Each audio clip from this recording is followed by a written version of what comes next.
안녕하세요. 캔들피그의 이런저런 시간입니다. 요즘 부동산 시장이 살아나는 거 아니냐고 그런 이야기를 하는 분들이 많은 것 같은데요. 그 살아난다는 의미를 어디에 두느냐에 따라 대답은 많이 다를 것 같다는 생각을 해봅니다. 거래량이 늘었다는 관점에서 이야기하는 거라면 지난해 워낙 거래 절벽이었으니까 살아나는 게 맞고요. 이제 저점을 찍고 부동산 경기가 지속적으로 상승세를 타는 거 아니냐는 그런 의미에서 살아난다고 말하는 거라면 지금은 그런 이야기 꺼낼 단계는 아닌 것 같은데요. 그래서 오늘은 최근 부동산 거래 증가에 대한 전반적인 부분을 한번 훑어보도록 하겠습니다. 부동산 경기는 금리 인상이 가팔라지던 2022년부터 급격하게 얼어붙었었죠. 너무 주택 거래가 없어서 정부까지 나서서 집 좀 사라고 하던 2008년 금융위기 이후보다 거래가 감소했었습니다. 하락폭은 1997년 IMF 외환위기 이후 최대 하락폭을 기록할 정도로 지난해 부동산 경기는 처참했었는데요. 부동산이라는 게 금융과 밀접한 관련이 있을 뿐만 아니라 부동산 관련 대출이 전체 대출 규모에서 차지하는 비중이 워낙 크기 때문에 부동산 경기 침체는 금융에 직접적인 타격으로 이어지는 특징이 있습니다. 잘 아시다시피 건설사들이 고금리의 부동산 PF 대출을 받아서 부동산 개발 사업을 진행하는데 부동산 경기가 나빠 분양이 안 되면 그 돈을 못 갚아서 건설사는 물론 거기에 돈을 빌려준 금융기관까지 위험에 빠지는 거죠. 말해봐야 입 아프지만 부동산 경기 침체로 금융기관이 부실해지는 일이 발생한다면 이건 일부 금융사, 일부 건설사의 문제가 아니기 때문에 금융위기로 이어질 확률이 높아집니다. 부동산 침체가 일부 지역에만 국한돼서 일어나는 게 아니니까요. 뿐만 아니라 우리나라의 경우에는 부동산 침체로 인한 위기에 더 취약할 수밖에 없는 게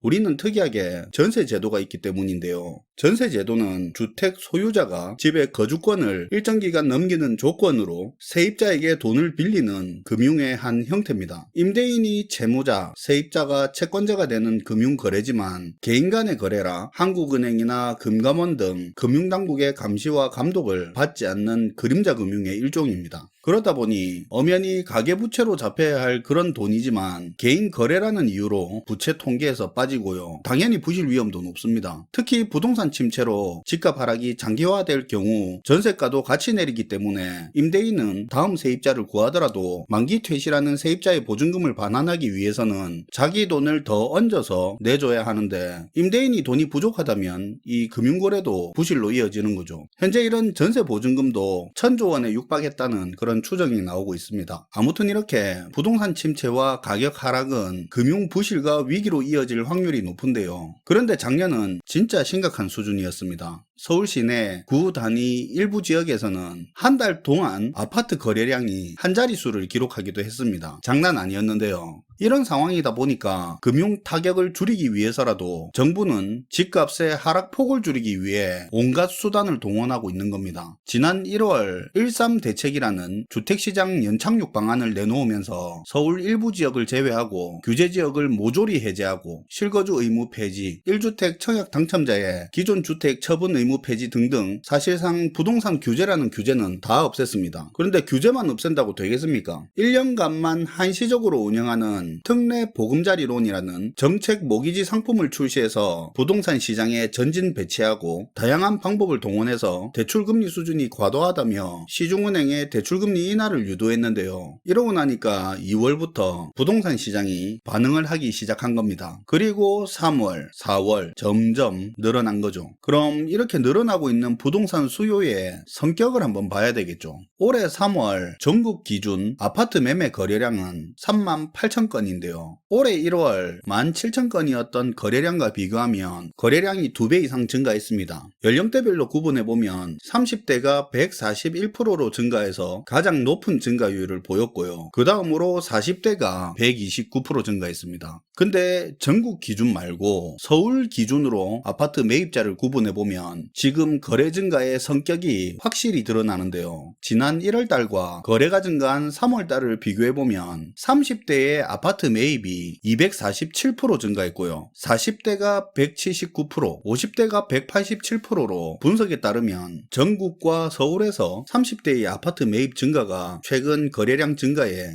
주요 원인이라고 합니다. 그럼 거래 증가의 핵심인 30대가 왜 주도적으로 아파트를 매입했는지를 살펴보면 이유가 생각보다 금방 보이는데요. 직접적인 이유가 특례 보금자리론에 있다고 전문가들이 말하고 있습니다. 1월 3일 사실상의 부동산 규제를 거의 철폐하던 수준의 1.3 대책이 나왔을 때 과거 같으면 이런 규제 철폐가 나온다면 수요가 폭증했을 텐데 1.3 대책이 나오고 실제로 생각보다 그렇게 거래량이 늘지 않았었습니다. 아마 부동산 관심 있는 분들은 다 아실 텐데요. 실제로 아파트 거래량이 바닥을 찍던 작년 4분기 전국 월별 아파트 거래량이 평균 18,000건 정도 됐는데요. 근데 1.3 대책이 나오고 1월 한 달 동안 거래가 그보다도 낮은 17,800건이었습니다. 자, 근데 1월 30일 특례 보금자리론이 출시가 되는데요. 2월에 출시되는 거나 마찬가지죠. 특례 보금자리론이 출시가 되니까 1월 17,000건이었던 전국 아파트 거래량이 2월 31,000건으로 급증을 합니다. 그리고 3월에 38,000건 이렇게 거래량이 훌쩍 뛰는데요. 특례 보금자리론은 1년간만 한시적으로 운영되는 정책 금융상품인데 금리 상승기에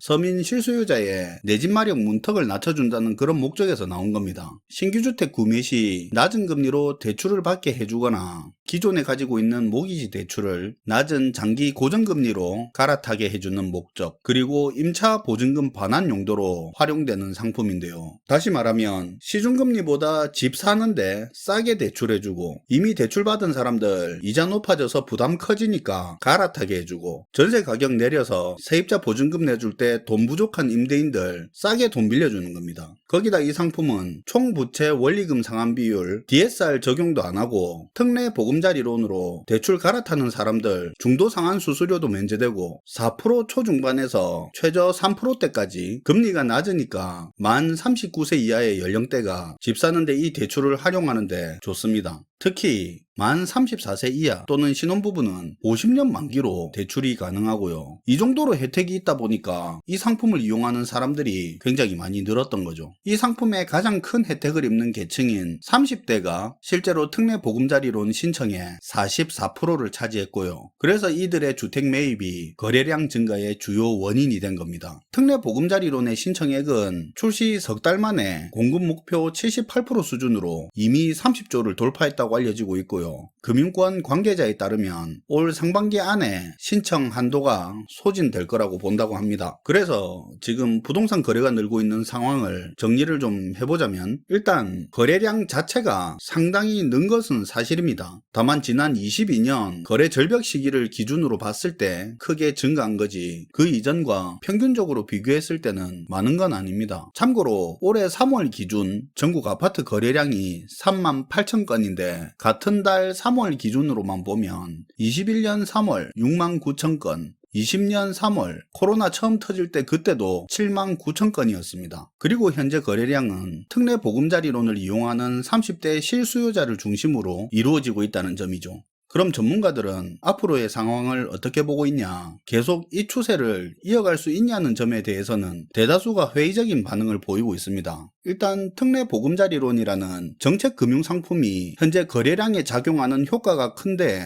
이게 한시적이라는 것, 그리고 특히 부동산 상승세가 이어지기 위해서는 투자 수요와 전세가가 굉장히 중요한데 근데 현재 부동산 시장은 이 점을 충족시키지 못하고 있다고 합니다. 현재 거래량의 대부분이 실수요인데 투자 수요 없이는 실수요만으로는 지속적인 상승 흐름을 이어가기 어렵다고 하고 있고요. 투자 수요가 늘기 위해서는 전세 가격이 안 떨어져야 되는데 전세 가격은 떨어지는 흐름이라 추가적인 수요 증가가 어렵고 무엇보다 역전세난이 심각해지면서 가계부채 우려가 큰데 21년 전세가 최고점에 달하던 그때 입주한 세입자들이 올해부터 만기가 본격적으로 시작되고 내년 상반기에는 그 문제가 극에 달할 거라고 예측하기 때문에 아직까지 회복에 대해서는 전부 말을 아끼고 있습니다. 그리고 아시는 분들은 알겠지만 은행에서 대출 모집 영업하는 그 사람들이 실제로 돌아가는 분위기 제일 잘 알고 부동산 시장 파악은 제일 빠릅니다. 제가 혹시나 해서 부동산 시장 훈풍 분다는 기사 많던데 실제로 어떠냐고 물어보니까 택도 아닌 소리 하지 마라고 하더라고요. 가계부채 문제가 위태위태한 상황에서 부동산으로 인한 위기를 줄여보겠다고 다시 가계부채 키우는 게